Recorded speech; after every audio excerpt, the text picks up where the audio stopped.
Hello viewers, today let us learn about sedatives and hypnotics. This is the second part of this lecture. In our part 1 lecture, we talked about benzodiazepines. Today let us talk of barbiturates and other drugs. All barbiturates are derivatives of barbituric acid. They are non-selective CNS depressants. They act at many sites, the main site of which is the ascending reticular activating system ARAS. This is the structure of barbiturates. This diagram we also saw in part 1 of this lecture. There is the benzodiazepine site and also barbiturate site on GABA receptor. Now at the barbiturate site, the barbiturates get attached. This is the chloride channel.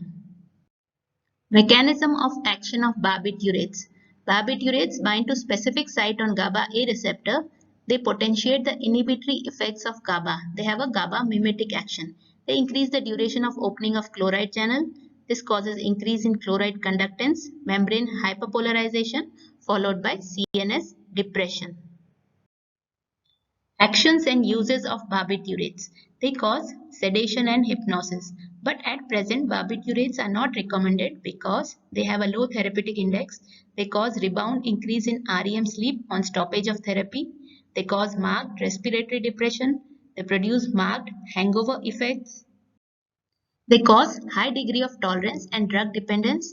They are potent enzyme inducers and cause many drug interactions. They have no specific antidote. They are of use in general anesthesia as anticonvulsants. They are also used in neonatal jaundice of non-hemolytic type.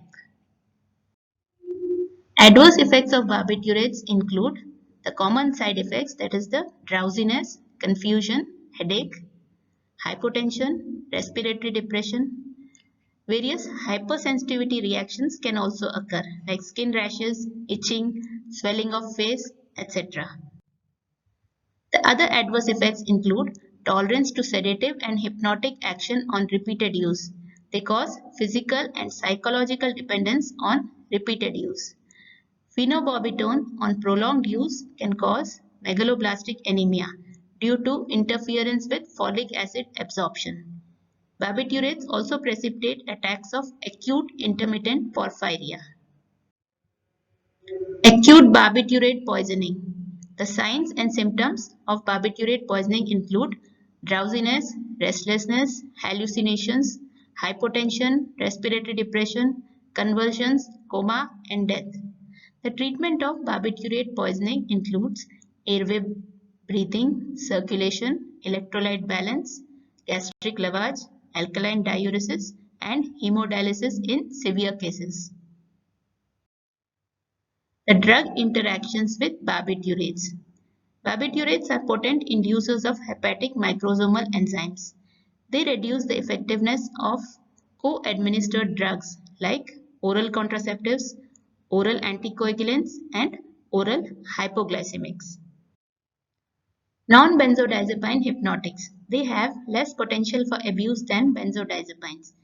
They have less anti-anxiety effect, less anti-convulsant effect, and less muscle relaxant effects than benzodiazepines. Their effect on REM sleep is less as compared to benzodiazepines. These drugs are zolpidem, zopiclone, zaleplon, and azopiclone.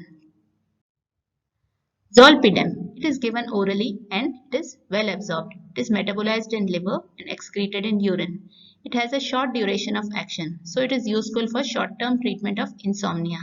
Its actions are antagonized by flumazenil, which is a benzodiazepine receptor antagonist. The common side effects include headache, confusion, nausea, and vomiting. Zolpidem produces hypnotic effect. It decreases sleep latency.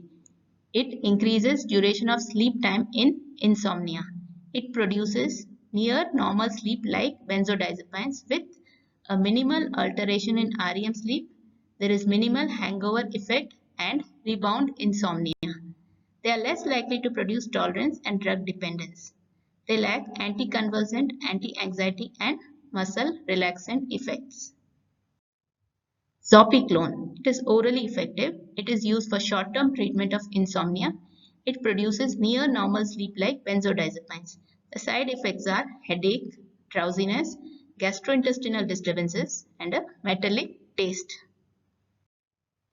Other non-benzodiazepine hypnotics, that is the Zeliplon. It is the shortest acting non-benzodiazepine hypnotic. It is useful in sleep onset insomnia. Eszopiclone, it is used for short and long-term treatment of insomnia. Sleep could be a natural sleep where there is balance of REM and NREM sleep. In benzodiazepine-induced sleep, there is a reduction in REM sleep when compared to natural sleep, and in barbiturate-induced sleep, further reduction in REM sleep occurs when compared to a natural sleep. Now, on sudden discontinuation of these drugs, that is the benzodiazepine and barbiturates, there could be increase in the REM sleep, and this could lead to nightmares and night terror. How do we choose a hypnotic agent? Short-acting agents are preferred in patients with sleep onset insomnia. Here there is no REM suppression, there is less hangover, there is less tolerance and dependence, there is less respiratory depression. Whereas long-acting agents, they are preferred in patients with daytime anxiety, those who can tolerate sedation on next day, and those with depression. The disadvantages of short-acting agents are they cause early morning awakening, they can cause rebound anxiety, they can cause amnesic episodes. The disadvantages with long-acting agents include next day confusion, cognitive impairment on next day, and delayed cognitive impairment overall. The melatonin receptor agonist. Melatonin, it is a hormone secreted by pineal gland. It is involved in maintenance of sleep-wake cycle and to maintain circadian rhythm. Ramelteon, it is a melatonin receptor agonist acting on MT1 and MT2 receptor. It can be used orally. It is used for sleep onset insomnia. It reduces sleep latency and prolongs duration of sleep. There is no rebound phenomenon on withdrawal of Ramelteon. It does not cause tolerance on chronic use. Adverse effects of Ramelteon include fatigue and dizziness. These are my various references. Thank you.